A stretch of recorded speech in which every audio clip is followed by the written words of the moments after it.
Good afternoon, everyone. Today we will have a lecture on common subjects, that is engineering mechanics. So today we will have the basics regarding engineering mechanics. We will see different concepts related with the engineering mechanics. The first is nothing but first we will have the classification of mechanics. Engineering mechanics, it has been broadly classified into two, that is mechanics of solids and mechanics of fluids. Again, mechanics of solids, it has been classified into again the two. It has been mechanics of rigid bodies and mechanics of deformable bodies. Okay. We will see what is mechanics of rigid bodies and mechanics of deformable bodies also. Again, mechanics of rigid bodies, it has been classified into two, that is statics and dynamics. Again, mechanics of deformable bodies, it has been divided in two, that is theory of elasticity and theory of plasticity. Again, dynamics, it has been converted into again two, that is nothing but the kinematics and kinetics. Whereas mechanics of fluids, it has been divided in three, that is the ideal fluid, viscous fluid, and incompressible fluids. So in this way, broadly, engineering mechanics, it has been divided into a branch, that is nothing but mechanics of solids and mechanics of fluids.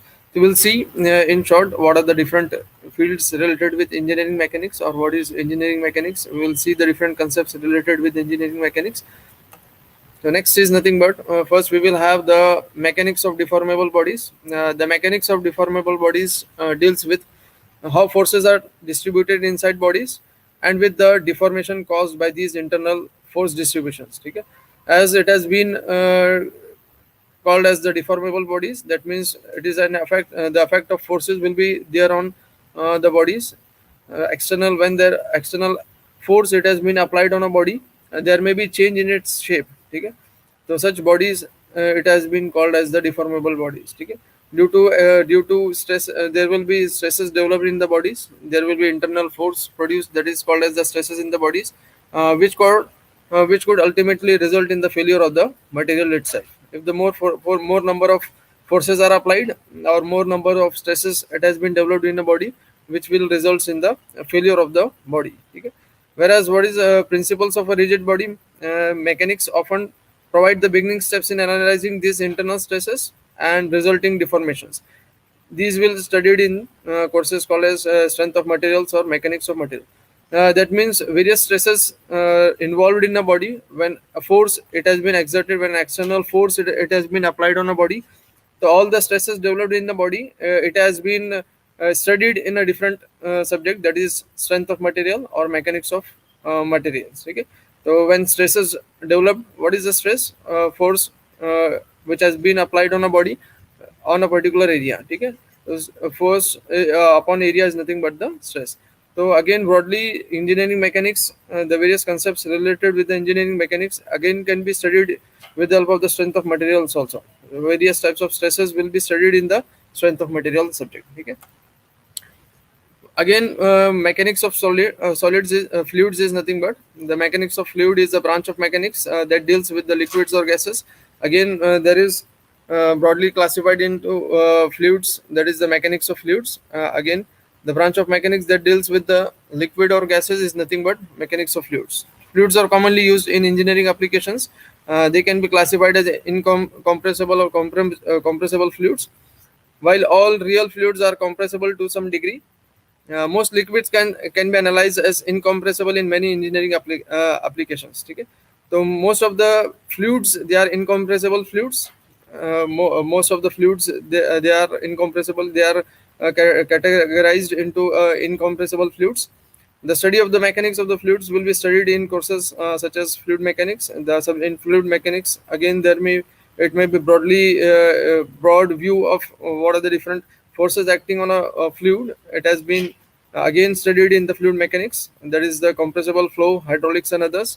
So again, there is a vast subject related with the fluids is nothing but the mechanics of fluids. Again, mechanics of rigid bodies. What is the rigid body? First, we will have the rigid body. A rigid body is a body which does not deform under the influence of forces. There is no effect of force on the body. Such body, it is referred to as a rigid body. when there are external forces applied on a body will doesn't have any effect. There is no as such change in the shape or size of the body, or there is no effect of the external forces on the body. Such a body is referred to as a rigid body. We have seen deformable bodies. Next is nothing but the rigid body. So there is no as effect of the external forces on the body. Such bodies is nothing but a such bodies are referred to as a rigid body. What is next point? In all real applications, there is always deformations. However, any structures exhibit very small deformations under normal loading conditions, and rigid body mechanics can be used with sufficient accuracy in those cases. Okay? Actually, rigid body, practically it is there is no such body which is rigid, because there is an effect of forces on the body. Every body it will have some there is effect of external forces on it, due to which there will be stresses developed. And most of the bodies, they are the deformable bodies, where this rigid bodies is nothing but an ideal concept, in which there is no as such change in the shape or size of the body. Okay. What are the different fundamentals related with the mechanics? First is length, time, space, and displacement. So what is length? Length is the quantity used to describe the position of a point in space relative to another point. Length is nothing but it is as good as the position, at what point it has been the particular at what point or at what particular space at point the particular particle it has been taken place. The length is the quantity used to describe the position of a point in space relative to another point. The universally accepted standard unit for length is the it has been the SI unit for the length. It has been measured in meters. Okay. So in order to have the position, in order to locate the position, this length plays an important role. The length it has been used in order to identify the position of a particular particle. What is time? Time is the interval between two events. The generally accepted standard time for unit of time is nothing but seconds. Now, normally, time it has been measured in, or it has been measured in seconds. Okay, length it has been measured in meters. What is space? The geometric region in which the study of body is involved is called as space. Where the geometric region in which the study of body is involved is called as space. What is displacement? Displacement, it is defined as the distance moved by a body or particle in specified directions. Right? When body moves in a particular directions, or when there is a movement of a body or a particle in a particular directions in a particular location, it has been described, or it has been measured in displacement. Then velocity. What is velocity? Rate of change of displacement is nothing but the velocity. These are the very simple terms related with the mechanics. So as we will have some basic concepts related with engineering mechanics. So velocity is nothing but the rate of change of displacement with respect to time. What is accelerations? It is the rate of change of velocity with respect to time. What is acceleration? Acceleration is nothing but it is the rate of change of velocity with respect to time. Again, momentum. The process of mass and velocity is called as momentum. Every body it is having some momentum, that is it is having some mass, and it is moving with some velocity, and the product of mass and velocity is referred to as the momentum. What is continuum? Body consists of several matters. It has been specified as this word. It has been specified with the word as the continuum. What is particle? Particle, it is also where this particle or an object word or particle word, it has been most commonly used in mechanics. So what is a particle? A particle may be defined as an object which has only mass and no size. It is having some particular mass is there, negligible mass is there, but there is no as such size. Okay. So a particle may be defined as an object which has only mass and no size. Such a body cannot exist theoretically. However, in dealings with problems involving distances considerably larger compared to the size of the body, the body may be treated as a particle, because in practical in theoretical way it doesn't exist, but for calculations or for numerical purpose we can use the word, or we can use the concept of the particles. Okay. Next, again important is the vectors and scalar quantities. Some the different quantities in the measurement. These are the various vectors and scalar quantities. All the physical quantities, that is speed and force, are described by magnitude and a unit. So it has been described by magnitude. Vector quantity is nothing but it is having its directions also need to have their direction specified. Example, vector quantity is nothing but the displacement, velocity, acceleration, force, because it is having its magnitude as well as directions. Vector quantities are those which is having magnitude as well as directions. The examples for this is nothing but the displacement, velocities, accelerations, and force. So it is having some particular directions is there. Again, there is some magnitude is there. Okay, the magnitude as well as direction it has been taken care in this vector quantities. Okay, whereas the scalars is nothing but doesn't have directions, but it is having a magnitude. So examples for this is nothing but the distance, speed, mass, work, or energies. These are the examples for the scalar quantities because it is having only direction. It is having only magnitude. It doesn't have any directions. Okay, so this is nothing but the distance, speed, mass, work, energies are the examples for the scalar quantities. Normally, most of the materials or most of the things they are specified in as a vector quantity, or it can be specified as a scalar quantities. Next is addition of vectors. When two vectors, it is having vectors quantity is having magnitude as well as directions. How it is to be added? So there is a simple way in order to have an addition of the two vectors when it is acting at a single point. The point of application for this two vectors are at the same point. It is having a magnitude of 4 newtons and 3 newtons.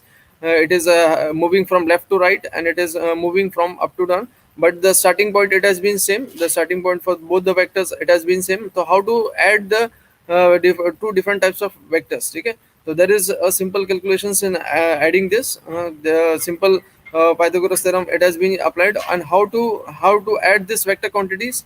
The first we have to have this 4 newton which has been left to right, whereas this 3 newtons, the point at which it has this 4 newton it has been ended, and we are starting at the same point, and we are the point at which we have started and the point at which we have ended. So we have attached this. You see, we have connected these two lines and we have drawn a line, and this is nothing but a resultant vectors. Okay, the first it has been it is having a magnitude of 4 newtons. Next again from this starting point it is having a 3 newtons. Second vector is having a magnitude of 3 newtons. We have added and it comes to be 5 newton. So in this way there is a rule applied for the additions of vectors, and the addition comes to be resultant vector as the 5 newtons. Again, the most important is nothing but the comparison between mass and weight. So there is major difference between mass and weight. So there is in this there are 6 points which differs. What are the difference between the mass and weight? So first important point is nothing but the mass is a property of matter. The mass of an object is the same everywhere, whereas what is the weight is nothing but weight depends on effect of gravity. Weight varies according to the location. There is change in the weight, whereas mass it is same everywhere, whereas there is change in the weight, and it depends upon the gravity. It is most important is weight. It is dependent on the gravity. Okay? It depends on the effect of gravity, and it varies. It varies according to the location, whereas mass it doesn't varies, and there is no such concern with the gravity. Mass is a property of a matter. What about mass?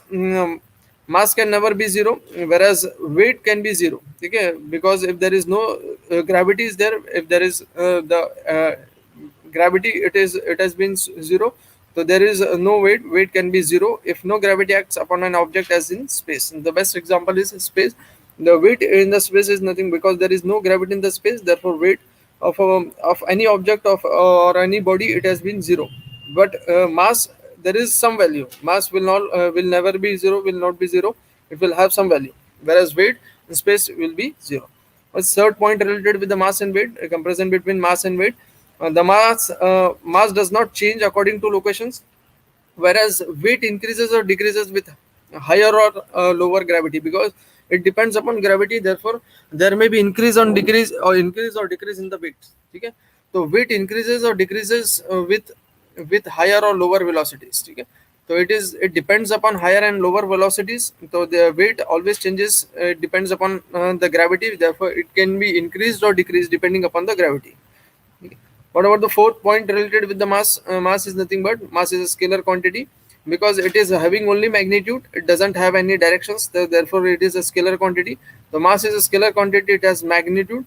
whereas weight, it is having a magnitude as well as directions, so therefore it is a vector quantity. So weight is a vector quantity, it has a magnitude and is directed towards the center of the earth, or it is having some because gravity constant, it has been taken care in weight, therefore it is a vector quantity. Vector is nothing but a, it is having a magnitude as well as directions. The weight is having magnitude as well as direction. What about fifth point related with the mass is nothing but mass may be measured using an ordinary balance. Okay, with the ordinary balance we can have, we can measure a mass, whereas weight is measured using a spring balance with a with a special equipment, or with a special apparatus, that is nothing but the spring balance. We can measure a weight. Okay. What are, point number 6 is nothing but mass usually is measured in grams and kilograms. Normally mass, it has been measured in grams or kilograms, whereas weight, it has been measured in newtons. Weight often is measured in newtons, a unit of force. What is unit of force is nothing but newtons. So we'll broadly see how to calculate, or what is how much how to convert this kgf into newtons. Also, we will see, or how to calculate the values of a particular object. We will have problems related with this. Okay, so these are the six important differentiation between the mass and weights, the six important points related with mass and weights. Because this differentiation is very important, there is always confusion regarding mass and weight, therefore we have covered these six different differentiation between the mass and weights. Next is again most important. Next again comparison. It is nothing but the distance and displacement. Okay. So again there is because this differentiation, it is also very important, because there is always confusion regarding mass and weight, or distance and displacement. So in short, we will have a comparison between this distance and displacement also. Okay.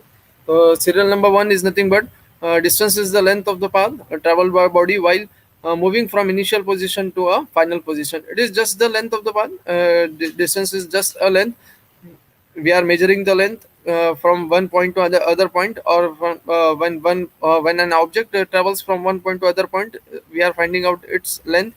That length we are finding out, or we are calculating its length. It is nothing but we are calculating its distance. Okay. What about displacement? Displacement is the shortest distance between the initial position and final position of the body. So initial position and final position of the body, from where it has been displaced. So it has been mentioned, or it has been taken care in this displacement. So displacement is the shortest distance between the initial position and the final position of the body. What is point number two? Differentiation between distance and displacement. For point number two, distance is a scalar quantity. As I've already said, that distance is nothing. It has been. It is having only magnitude. It doesn't have any direction. Therefore, distance is a scalar quantity. Whereas displacement, it is having magnitude as well as direction. Therefore, it is a vector quantity. Again, point number three is nothing but distance measured is always positive, whereas displacement can be positive as well as negative. Displacement can be in upward, downward, or it may be right or left. Therefore, it may be have a value as positive as well as negative, depending upon the position of the different particles. It can be measured in it can have a value as positive or negative, depending upon the reference point. Okay, from where it has been measured. So depending upon its measurement, or depending upon the distance measurement, it can be positive or negative. So point number four for differentiation between the distance and displacement is nothing but the total distance covered is equal to the algebraic sum of all the distances traveled in different directions. It is just the algebraic sum of the different distances traveled in different directions. Now, what about displacement? The net displacement is the vector sum of the individual displacement in different directions. Again, here we are adding the different vector quantities. So it is nothing but the net displacement is the vector sum. Okay, here displacement is nothing but the vector sum. Whereas in distance, it is nothing but the algebraic sum. Okay. Next, serial number 5, differentiation is nothing but there is always a distance covered whenever there is a motions. There is some distance will be covered when there is an object, when it is moving from one point to other point. So there will always be a distance, a measurement of a distance. So there is always distance covered whenever there is a motion. Displacement will be zero if the body comes back to its initial position from where it has been started. It comes back to its original position. That means the displacement is zero. But here, the body moves in particular directions, then distance will be measured. But in displacement, if it comes to its original position from where it has been started, that means displacement is zero. Again, most important is the units for the distance. Distance, it has been measured in meters. Again, the same unit it has been used for the displacement as well as the distance. Now it is having a simple. There is a figure in which various things. Displacement, it has been covered. Suppose there is an ant which is moving in a zigzag way. So we are drawing this green line from starting point to the end point, and this arrow or this line indicates the displacement. It has been displayed this, and it has been displayed in a zigzag way. So we are measuring its displacement. How to measure the displacement? So this is nothing but a simple concept in order to measure the displacement of from the starting point to the end point. So it is nothing but we can draw a straight line from starting point to the end point, and we can measure the displacement of the this figure. Again, most important comparison between the speed and velocity is nothing but speed is referred to how fast an object is moving, whereas velocity is nothing but the rate at which an object changes its position. Okay? It is nothing but rate of change of displacement. The rate at which an object changes its position is nothing but the velocity. Again, speed is nothing but the scalar quantity, whereas velocity, it is having magnitude as well as direction. Therefore, it is a vector quantity. Again, point number three related with speed is nothing but speed is the rate of motion or or rate of change of position. Here, when there is change in position or change in motion from rest, it has been moving in particular directions, or there is change in position. Then we can refer to as a speed. Then velocity is nothing but rate of change of displacement. Rate of change of displacement, it has been referred to as velocity. Speed is thus the magnitude component of velocities, whereas here velocity contains both magnitude as well as direction. That is nothing but the same as on the point number two. Again, point number five is nothing but how fast my hand is moving to slab on your face. This is nothing but speed. When you get this and changes your face from right to left, the rate at which your face changes its position, this is nothing but a example for the this is just an example for speed and velocity. What is speed? Point number six for speed is nothing but total distance per unit time. That is nothing but the speed. It has been mentioned. Total distance divided by time is it has been considered for speed. Whereas velocity is nothing but the displacement or the shortest route from initial to the final positions. From initial position to the final position, the shortest distance or the shortest route divided by the time. Okay? That means it has been final minus initials. The distance displacement is nothing but final minus initial divided by the time we are considering for the velocities. Again, for units, seventh important point is nothing but the units. Again, this unit for this is same, that is kilometer per hour. Was speed as well as velocity is nothing but the kilometer per hour. Again, there is simple convergence for this units of measurement. The force unit is called as the unit of force is nothing but it has been measured in newtons, and is defined and it has been defined as the force required to accelerate a mass of 1 kg. How to calculate, or how what is the unit 1 newton? How to calculate the quantity in newtons? So the in newton, it is defined as the force required to accelerate a mass of 1 kg at a rate of 1 meter per second. Okay, when there is accelerations, when there is movement of the mass of 1 kg with a rate of 1 meter per second, there is speed of 1 meter per second. So we can write 1 newton is nothing but 1 kg multiplied by 1 newton per meter, 1 meter per second square. It is just the multiplications. So 1 newton is nothing but 1 kg meter per second square. Okay. So 1 kg meter per second square is nothing but 1 newton. So 1 newton is nothing but the 1 kg meter per second square. Again, next point is nothing but the weight of an object is the gravitational force, as we have differentiated in mass and weights. The weight is we are considering the gravity force, acceleration due to gravity. The weight of an object is the gravitational force which is exerted on that object, which causes it to accelerate downward at the acceleration due to gravity. So we can write for the weight of a 1 kg mass. So what is weight? Weight is nothing but weight. It is nothing but equal to mass into gravity. So here we are calculating the unit, or we can have the correlation between weight and mass. So weight is nothing but weight is equals to mass into gravity, whereas weight is equals to 1 kgs. What about gravity? Here gravity is nothing but 9.81. The gravity acceleration due to gravity is, we are considering normally as 9.81, 9.807 or 9.81. It is one and the same. 9.807 meter per second square. So what is weight? Weight is nothing but just the multiplication this. The conversion for weight into is nothing but weight is equals to 9.807 newtons. Okay, so here we have calculated weight as weight, conversion for weight is nothing but weight is equals to 9.807 newtons.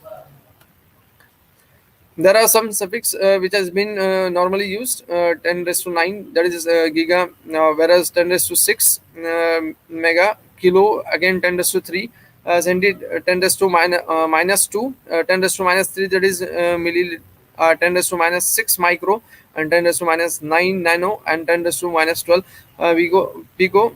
These are the always these symbols. It has been used in number of numericals, and it has been what is the convergence, and it has been mentioned as 1 g, that is giga. It has been mentioned as 10 to the power 9. Mega, it has been taken as it has been denoted by m. Such kilo, it has been denoted by k. So these are the symbols for the various units, or the various convergence, which is very very important in order to solve the problems. Next is again fundamental laws of mechanics. These are the various laws related with the mechanics. Again, this is nothing but the scientist's name as Sir Isaac Newton. It has been 25th of December 1642 to 20th March 1727. Was an English physician and mathematician, described in his own day as the natural philosopher, who is widely recognized as one of the most influential scientists of all time, and as a key figure in the scientific revolutions. All the revolutions, all the laws, various laws we will see in next slides. It has been invented by this Newton's first law, Newton's second law, and third law. It has been discovered by this Sir Isaac Newton. Again, Newton's first law, we will have the Newton's first law. What is Newton's first law? An object at rest stays at rest, and an object in motion stays in motion with the same speed and in the same direction unless acted upon by an unbalanced force. So when the body it is in rest, it will remain in rest when there will be external force it has been applied. Okay? Up till now the external force it has been applied, so it will be at rest, or when it is in motions, it will be in remain in motions unless the external force it has been applied. Okay? The Newton's first law is again very very important related with the mechanics, because depending upon Newton's first law, Newton's second law, Newton's third law, we will have the numericals related with this. The Newton's first law is nothing but an object at rest stays at that unless external force, when object is it is at rest, it will remain at rest unless external force and an external agency it has been applied, or where the object it has been in motion, it will remain in motions unless the external force it has been applied. Okay? So it is nothing but the Newton's first law. Object tends to keep, again it has been elaborated as object tends to keep on going what they are going. In fact, it is the natural tendency of an object to resist changes in their state of motions. It is the natural tendency of an object to resist the change in its motion, a change in its motion. This tendency to resist the change is nothing but this tendency to resist change in their state of motion is described as inertia. The inertia is the internal resistance in order to resist to the motion is nothing but the force of inertia. Okay? Internal force as inertia. So this tendency to resist change in their state of motion is described as inertia. The motion example for this is nothing but the motion of a kite when the wind changes can also be described as the first law. So it is the best example. The kite is the best example. It depends upon the motion or the where the wind blows. Due to the blowing of the winds, there is motion in the kite. Okay? The motion of a kite when the wind changes can also be described as the first law. So kite is the best example for the Newton's first law. Again, the Newton's first law, it is having two different examples. This vehicle, it has been moving, uh, and again this is at rest. This vehicle is at rest, and this vehicle is it is in motion. So again, there is example for this bus, the Newton's first law. Here again, Newton's first law, it has been applied when the brake it has been applied. So it is at rest, so there is change in this positions of the passengers. Okay. So when brake it has been applied, the Newton's first law, every action, every it is at it will be when it is moving, it will be at continuous positions, or it is at rest unless the external force it has been applied. Okay. Again, Newton's second law is again important. Newton's second law is nothing but the rate of change of momentum is directly proportional to impressed force, and it takes place in the direction of force acting on it. Okay. The rate of change of momentum. The rate of change of momentum is nothing but the Newton's second law. Okay. The rate of change of momentum is directly proportional to impressed force, where the force is it has been applied. It depends upon the force, and it takes place in the direction of force. So this it takes place in the direction of force. The force is directly proportional to, here the equation of this Newton's second law, it has been mentioned as force is directly proportional to rate of change of momentum. It has been directly proportional to rate of change of momentum, but momentum is nothing but the mass into velocity. That comes to be as mass do not change. The force is directly proportional to mass into rate of change of velocity. So again, force can be directly proportional to mass into accelerations. The force is directly proportional to the mass into acceleration. So here, force is directly proportional to the mass into accelerations. Okay. So here, figure also denotes the Newton's second law. The force is directly proportional to mass into accelerations. Again, this is the best examples here. Here, the examples for this is nothing but when accelerations, when there is empty, this trolley is empty, a little force it has been applied, when there is having some weight, it has been normally lighter weight it has been applied on this trolley. Little force will be applied. If it is more heavy, more heavier weights are applied on this trolley, then more energy will be required, or more accelerations will be required. The acceleration will increase when a large force is exerted. Here we are having a less acceleration, we are providing a accelerations because it is having a less weight. Okay. Again, this is nothing but the example for this second Newton's second law. What is Newton's third law? Again, Newton's third law, for every action there is equal and opposite reactions. So this is nothing but example for this. Every actions it is having equal and opposite reactions. That means here in downward direction there is force is applied, and it's having an upward exertion due to this. Okay. So there is a bending here due to which normally here there is a downward force. It has been applied. So therefore there is equal and opposite reaction is there. Again, this is the best example for this action force and reaction force.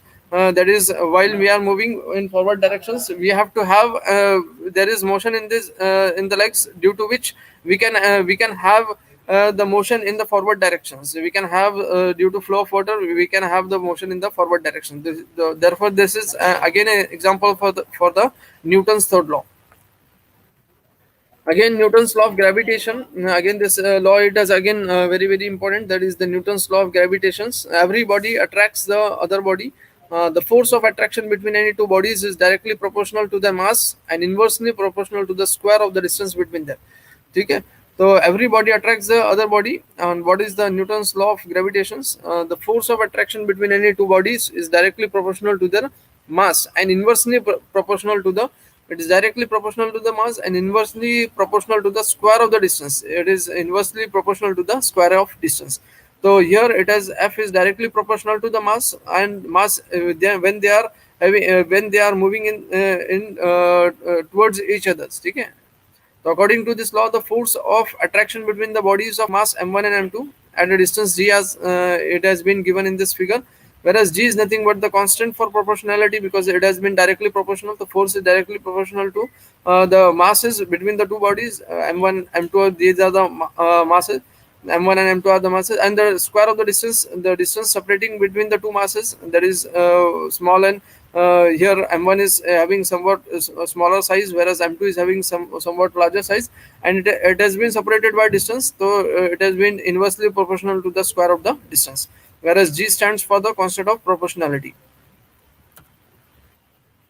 Again, there are principle of most important. These are the various fundamentals of, we are studying the fundamentals of the engineering mechanics. So here fundamentals, next important is nothing but the principle or law of transmissibility of the forces. The state of rest or of uniform motions of a rigid body is unaltered if the point of application of the force is transmitted to any other point along the line of actions. Okay, when a force, when the line of action it has been same. Here there is a figure, or there is an object where force it has been applied at point A. That same line of actions, what this principle of transmissibility says, and along the same line of action with the same, it has been transferred here. Okay, but the line of action it should be same. The line of action between the two bodies, it should be the same. Okay, so here it has been applied at point A, and it has been transferred here as at a point B. Thus, so therefore this it is nothing but the principle of transmissibility. Okay, with the same magnitude it has been transferred from A to B.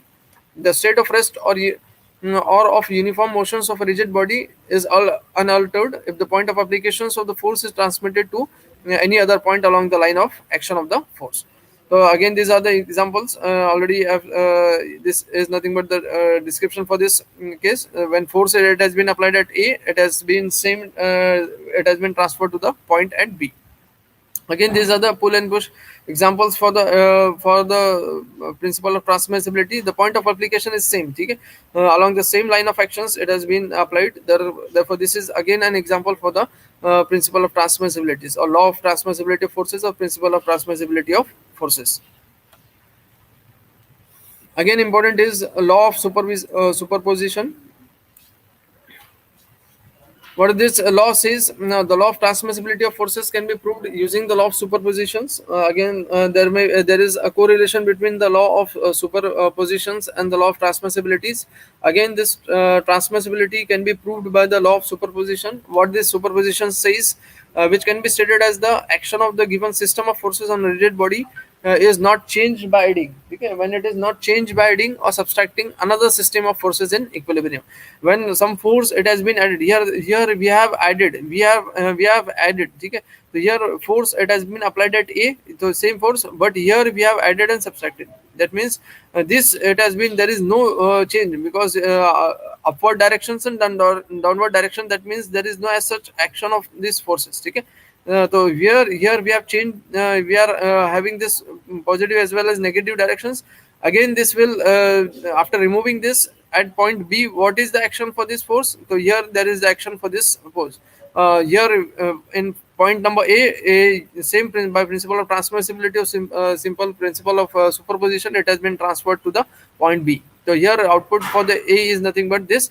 Here we are transferring to this at point B. So here this is nothing but the law principle of superpositions. Okay. Again, parallelogram law of forces, and this law is again very important. It is again stated that when different forces are acting on a body with some magnitude and directions, what this law says, if two forces acting simultaneously on a body, here the point of applications for this two forces, that is the 3 unit, that is force number 1 is 4, it is having a magnitude of 4 units, whereas force number 2 it is having a magnitude of 3 units, but the point of application is at the same. So if two forces acting simultaneously on a body at a point are presented in magnitude and directions, it is having some directions, it is having some magnitude by the two adjacent sides of parallelogram. So suppose we are representing these two forces with the two sides of the parallelogram. Okay. So here we are representing this F1 with a one side of parallelogram and other as the another side of the parallelogram. Represented by the two sides of parallelogram, their resultant is represented in magnitude and directions by the diagonal. So here with the help of this, when we are representing this diagonal, when we are connecting this point A and D, that is the diagonal, that means this diagonal point or this line represents the resultant. So the resultant is represented in magnitude and directions by the diagonal of the parallelogram, which passes through the point of intersections of the two sides representing the forces. So here we can prove this parallelogram law also. We can have the problems on this parallelogram law of forces. So when the two different forces are applied, or it has been represented by the two sides of the parallelogram, then the resultant will be represented by the diagonal. In simple words, it has been represented by the diagonals. Okay. Again, law of triangles, that is the triangle law of forces, is again very very important. Parallelogram law was also important, and triangle law of forces is also important. The triangle law of forces may be stated as if two forces, again here in previous slide we have seen the parallelogram sides, here we will see the triangle sides. Okay. If two forces acting on a body are represented after another by the sides of the triangles. Okay. It has been represented by the sides of the triangles. The resultant is represented by the closing side of the triangles, taken from the first point to the last point. When it has been represented by the first point to the last point, and that third, it is nothing but represented as the resultant. Okay. Again, the same, we will have the polygon law, that is law of polygon, or polygon of law of forces. Again, the same represented if a number of concurrent forces acting simultaneously on a body are represented in magnitude and direction by the sides of a polygon, taken in order, then the resultant is represented in magnitude and directions by the closing side of the polygon. Again the same, the concept of triangle. Here the figure it has been triangle, here the figure it has been polygon. Again, the starting and the closing point is, it is been represented as the first and last point, it has been represented as the it has been stated as the resultant. Okay. Again, these are the classification of mechanics. Already we have seen in the second slide, starting slides. So again, this classification of mechanics of rigid bodies, we have seen the deformable bodies. Now it is important is the rigid bodies. Okay. The mechanics of rigid bodies, that is nothing but it has been divided in two, that is statics and dynamics. And dynamics, against it has been divided in kinematics and kinetics. So, what is statics? It is the branch of mechanics which deals with the particles and bodies at rest. When the forces acting on a body and the body it is at rest. When the body forces acting on a body at rest is nothing but the statics. Okay, that is a branch of mechanics which deals with the forces acting on a body when it is at rest. Okay, in simple way, when it is at rest. What is dynamics? When forces acting on a body, when body it has been in motion. When the body is in motion, the different types of forces it has been active on a body, it has been described as the dynamics. Okay, so it is the branch of mechanics which deals with the particles and bodies when it is in motion. Again, kinematics and kinetics, again it has been divided as the branch of the dynamics. Again, a little bit change it has been taken care in this kinematics and kinetics. What is kinetics? It is the study of the motion of particles and bodies without reference to the mass and effect of forces. Without reference to the mass and effect of the forces, without considering the effect of the forces, we are considering the forces acting on a moving body without its reference. Okay, without its effect, irrespective of its effect on the forces, effect of the forces.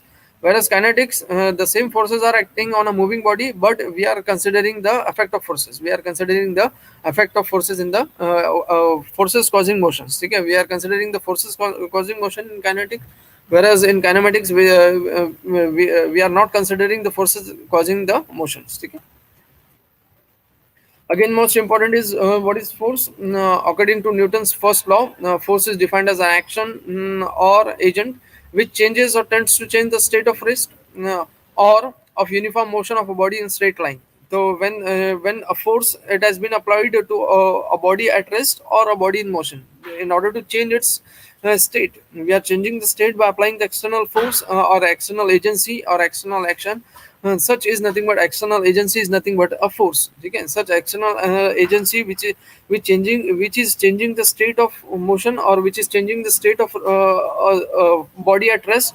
So such is nothing but agent is nothing but a force. And then units of forces is nothing but the gravitational MKS unit is nothing but kilogram force, and it is denoted by kgf. Okay, what is the unit of MKS unit of force? MKS unit of force is nothing but kgf. What about SI unit of force? SI unit of force, it has been mentioned as Newton. Okay, it has been taken as Newton, and it has been denoted by N, capital N. What is one kgf? 1 kgf is nothing but gravitational force into newtons. What is gravitational force? And the gravitational force due to gravity is nothing but 9.81. The 1 kgf is nothing but equal to 9.81 times n. Okay, 1 kgf is nothing but 9.81 times newtons. Okay. So in this way, we have converted 1 kgf into newtons. So 1 kgf is nothing but equal to 9.81 newtons, or it has been directly taken as 9.81. It has been taken as 10 newtons. So 1 kgf is nothing but equal to 10 newtons. Next is the characteristics of forces. These are the most important characteristics of the forces. Is there various characteristics? It has been considered. We have seen the unit of forces. 1 kgf is nothing but 9.81 newtons, or 1 kgf is nothing but 10 newtons. So, what is the force and what are the different characteristics of force? Okay, we have seen the definition of force. Now, most important is the characteristics of the forces. Okay. Yeah, it has four important characteristics of forces. It is having some magnitude, it is having some point of application, it is having some line of actions, and it is having some directions. Okay, so these are the four important points or four important concepts related with the forces. These are the four important characteristics of the forces. It has been represented with magnitude. It will have some magnitude. It can be denoted as 10 kgf, or we have already seen the conversion, or 100 newtons. It is one and the same. Again, it is having some point of action where the point at which the force it has been applied. So it will have the point of action. It indicates the point on the body on which the force it has been acted. And next is third point is nothing but the line of actions. The arrowhead placed on the line representing the direction represents the it. Okay, the line of action we will see. We will have in next slide the figure related with this characteristics of forces. Again, it will have some arrow. It has been represented with arrow. That arrow is nothing but the line of actions, the point at which the it has been acted. Again, direction is nothing but it is represented by coordinates or cardinal systems. It is represented by directions. It has been represented by x and y coordinates. It is having some directions will be there. So direction will also be plays an important role in identifying a force. Okay, magnitude plays an important role in identifying a force. It will have a point of application. It will have the line of action, and the force will have the. It will be represented by. It will have some particular directions. So here there is this example is the ladder example is the best example where the ladder it has been applied on this. There is a wall and there is a floor, and ladder it has been kept inclined on this wall, resting on a wall and floor. So here 600 Newton is the magnitude. 600 Newton is nothing but the magnitude of this person, or there may be a magnitude of an object. The magnitude of a person or a weight of a person is nothing but 600 newtons. That is approximately 60 kgf. 60 kgf or 600 Newton is one and the same. So magnitude is nothing but 600 newtons. Direction is downward directions is nothing but this. Direction is vertically downwards. Line of action is nothing but this dotted line indicates the line of action. That is dotted line from this point of application is the arrow, and the dotted line indicates the CD line. From this dotted line indicates the line of action, and whereas point of application is nothing but point of C is nothing but the point of application. So here we have described, or we have explained the concept of the different characteristics of the forces. Again, classification of most important is the classification of forces. Force system is nothing but the coplanar force system, non-coplanar force system. Again, it has been divided in coplanar force system. It has been divided in concurrent or non-concurrent force system, or collinear or non-collinear, or parallel or non-parallel. Again, it has been divided with the like or unlike parallel forces. Again, in next slide we will have these examples for this, how this coplanar forces or non-coplanar forces, or concurrent or non-concurrent forces, whereas collinear or non-collinear forces, parallel forces, how it has been represented. So again, there is these are the characteristics and these are the examples for this various collinear forces. Now practical examples for these collinear forces. What is a collinear forces? Line of action of all the forces act along the same line. Okay, when the line is collinear, linear word, it has been along the same line. Linear word, it has been represented as line. So collinear is nothing but along the same line. The line of action of all the forces are along the same line. It has been represented as collinear forces. Now, what is the example for this? Tug of war. Okay? Tug of war is the best example. Rope in a tug of war, it is the best example of the collinear forces, because the line of action is along the same line. Okay? So coplanar parallel forces along the same plane, it is nothing but single plane forces. When the different forces are acting on a single plane, it has been referred to as the coplanar forces. What is the example for this? The example for this is a system of forces acting on a beam subjected to a vertical load. When a beam section it has been applied with a vertical load, it is the best example for the coplanar parallel forces. Okay? Parallel forces. When there is a single beam is there and number of forces it has been applied on a single beam, so it is an example of the coplanar parallel forces. Next is nothing but the coplanar like parallel forces. When the forces are in downward directions, so it is like, okay, all forces are parallel to each other's, lies in a single plane and are acting in the same directions. When the direction it has been downward directions, when the forces direction it has been in downward directions, so that means it has been taken as the, okay. So here we are applying different forces here in a downward directions. Here we are applying the forces in the downward direction. So here it is the example for the coplanar forces. Okay, coplanar and parallel forces. What about the coplanar concurrent forces? The line of action of all forces passes through a single point and forces lies in the same plane. When it has been passing through the same point and when lies in the same plane, because coplanar along the same plane and along the same line, because we are clubbing this along the plane and along the line we are clubbing this, so therefore both is nothing but the coplanar and concurrent forces. A rod resting against a wall. When a rod resting against a wall is the best example for the coplanar concurrent forces.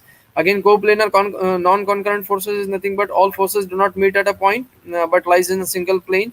It is nothing but the non-coplanar, that is coplanar and non-concurrent forces. Again, non-coplanar parallel forces, when all the forces are parallel to each others but not in same plane, because it is having non-coplanar, the forces are they are not along the same plane but they are parallel to each other. Okay, again non-coplanar and concurrent forces. Okay, they are having they are not in the same plane but they are concurrent to each others. Tripod carrying a cameras is nothing but they are having the different planes is there but the point it has been at the same point. So tripod stand is nothing but tripod stand in case of the camera is nothing but the example for the non-coplanar concurrent forces. So this is nothing but the example for the non-coplanar concurrent forces. What about the last is nothing but last is nothing but non-coplanar non-concurrent forces.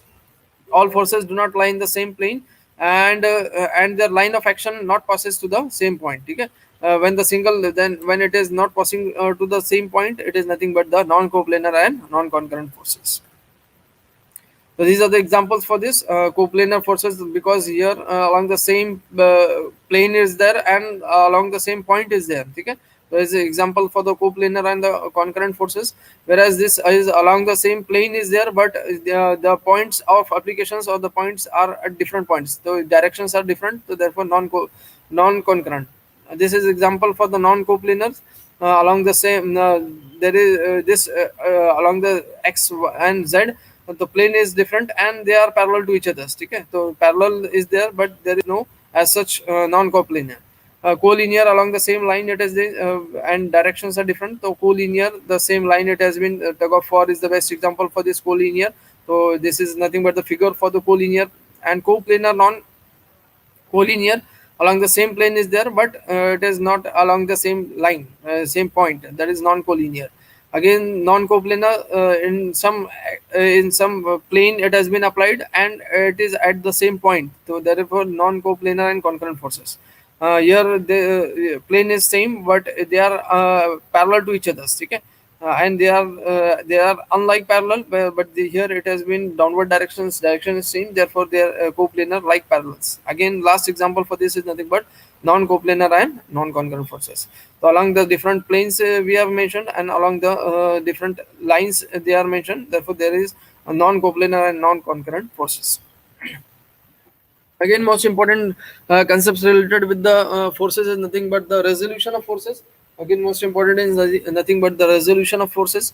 What is the resolution? We are resolving the force. We are resolve when a single force it has been applied at a point.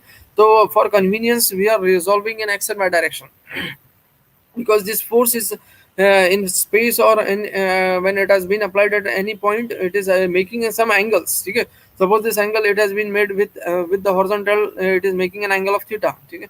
So it is often convenient to split a single force into two perpendicular components. We are splitting this force into two components, perpendicular components in x and y directions. So here we are representing this vertical as we are representing, or we are converting this single force, that is D and B force, single force, or it has been represented by capital F, in two different directions. First we will resolve in x directions because it is making angle with theta. So we are having this force in x direction, horizontal direction, so fh, and we are resolving this force into vertical direction, therefore force f into vertical directions. So how to find out? By Pythagoras theorem, sin theta and cos theta. What is sin theta? Opposite upon adjacent. So theta is there, sin theta is nothing but opposite upon adjacent. There is simple multiplication is there. Sin theta is nothing but opposite is BC, and adjacent is opposite upon opposite upon hypotenuse. The hypotenuse is nothing but DB. So DB. So BC upon DB, that it comes to be FH upon F. That is for sin thetas, and FV is nothing but F sin thetas. FV is nothing but FV sin theta, because sin theta is opposite upon opposite sides upon the hypotenuse, whereas adjacent side upon hypotenuse. So in this way, by cross multiplications, we can find out FV as the vertical as the sin theta and horizontal as the cos theta. Okay. So cos theta is nothing but opposite adjacent upon hypotenuse, whereas sin theta is opposite upon hypotenuse. Okay. So in this way, vertical force, we are resolving this force into two components, that is vertical force and horizontal force. The vertical force we are representing with f sin thetas, and whereas horizontal force we are representing with cos theta. Simple way is nothing but the angle made with the horizontal we will consider as cos theta, and the remaining we will consider as the sin theta. The angle made with the horizontal we will consider horizontal as cos theta. If the angle made with vertical, so we will consider this vertical as cos theta. Okay. So in this simple way, we will have the resolution of forces. So there is a simple example representing how to find out the resolution of forces. There is a force F, which is having a magnitude of 4 Newton, which is making an angle of theta with 35 degrees with horizontal. How to resolve this force F, that is 4 Newton, into two components, and its addition should be 4. Final addition will be 4. So after calculations, its addition should be 4 Newtons. Okay. It should be resolved in such a way that the addition should be 4. So here it is making an angle of 35 degrees. So here we are having an angle of 35 degrees. The simple way, it is making an angle with the horizontal. The horizontal we will fh we will consider as f cos theta. Fh we will consider as f cos theta, whereas fv we will consider as the f sin theta, because in this vertical direction there is no as angle made. Horizontal it is making an angle with theta. So therefore, this horizontal component we will consider as cos theta, and vertical we will consider as sin theta. So after calculations, sin theta, it comes to be f into sin 35, this 35 angle. And therefore, after multiplication, it comes to be 2.29 newtons, whereas fh it comes to be 3.28. It is a simple example, and it has been applied in first quadrant. We can have this example on all the four quadrants. Okay? So we can have this in along the fourth. Okay, 1 2 3 4, along the four directions we can have this problems. Okay. So we can have this problem on along the four directions. We can have, if we are drawing this, so we can have these forces on all the four directions. Okay, on the four directions, and it will make an angle theta. So we will have this on theta. Okay. We can calculate this in on along the four directions. It can make an angle with this. Suppose we can call this as alpha, we can call this as beta. Okay. And we can have this horizontal as gamma, and we can have again this vertical as theta, and we can have these directions also. We can have these directions as 5 Newton, whereas we can have this outside direction as 2 Newton, and same way we can have this forward directions push as 10 Newton, whereas this upward directions we can also have as 2 Newtons. Okay, so this problem it has been applied on all the four directions. Okay, all the four quadrants. Okay, so this can also be solved. We can find out the we can resolve, and we can find out the calculations for this.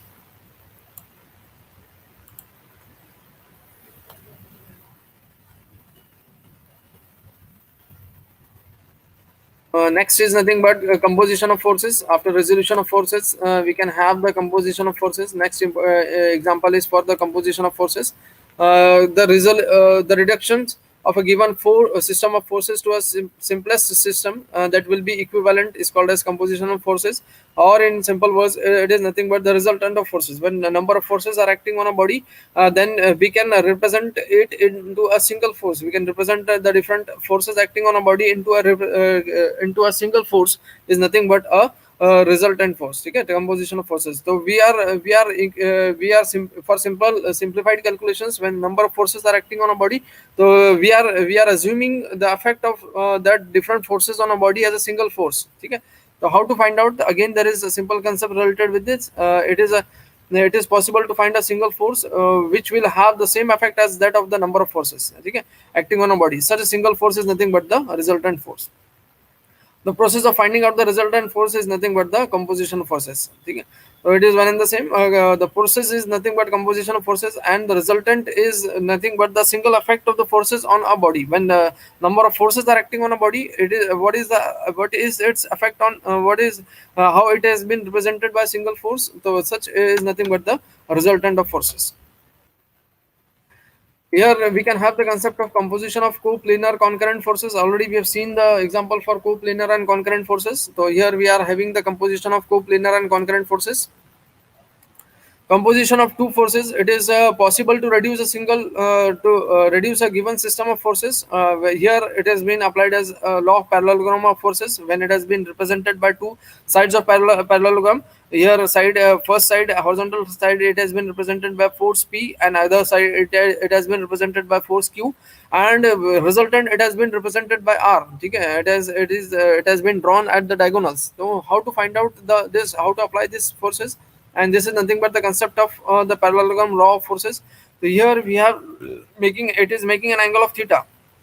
Here it is making an angle of theta. So here we have extended this, or here these three forces, we have completed these sides of parallelogram with dotted lines, and we have drawn this as vertical line. Okay, we have drawn a perpendicular here. It is making an angle of theta. Here again, this force R resultant is making an angle of theta, whereas with P again Q is making an angle of alpha. Okay, this alpha, it has been transferred here. We will prove, or we will find out the resolution of forces. That is R is equals to square root of formula with the help of this concept. Okay, with the help of this figure, we will find out the formula as the magnitude of resultant.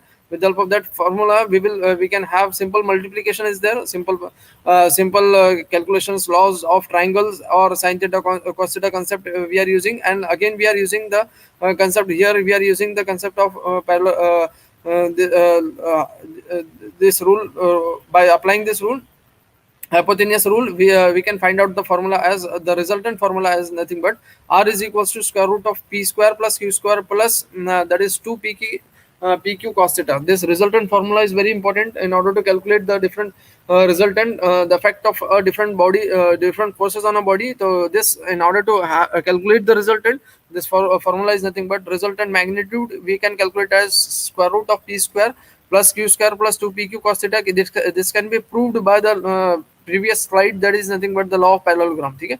So R square plus P square plus 2 PQ cos theta, that is square root. Again we can find out the directions, or we can find out the angle made by the resultant. In last slide we have seen. Okay, we can find out the angle made by resultant.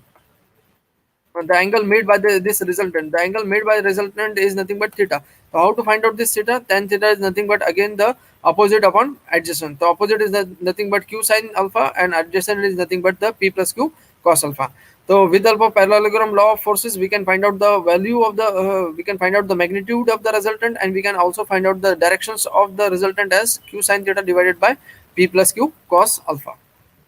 Again I have drawn this figure, and we can, with the help of this figure, we can find out the various forces. Okay, forces acting. This is the example in which the forces are acting on along all quadrants. F1 force is having, it is making an angle of theta 1 with the horizontal. Again F2, it has been making an angle of theta 2 with the horizontal. F3 is making an angle of theta 3 with horizontal, and 4 is also making an angle of theta 4. This on all the different four this coordinates, we can apply the forces and we can convert this into a single resultant force, and we can also find out the its magnitude, whether it has been lying in the first quadrant or second quadrant or third quadrant or fourth quadrant. Depending upon the values, depending upon x and y directions, we can find out. So here we can have an example for this composition of forces. So here we have done all x and y concept. We have added all x forces here. Here force is nothing but F1. It is making an angle of theta 1. So F1, what is horizontal force? So summation of all horizontal forces. So F1 cos theta 1 plus sine y, because it is moving rightwards. So here important concept is, when it has been moving rightwards, it is taken as positive. When it is moving rightwards, it has been taken as positive. When it is moving in reverse direction, it has been taken as negative. When it has been moving at upward directions, we are taking as positive. And when we are it is moving in downward directions, we are taking as negative. So here first we will find out the summation of fx, that is summation of all horizontal forces in x directions. Then we will find out summation of fy, that is summation of all forces in y directions. Okay. So here we have calculated the forces in x and y directions. You can solve this problem. So here we have solved this problem in x and y directions.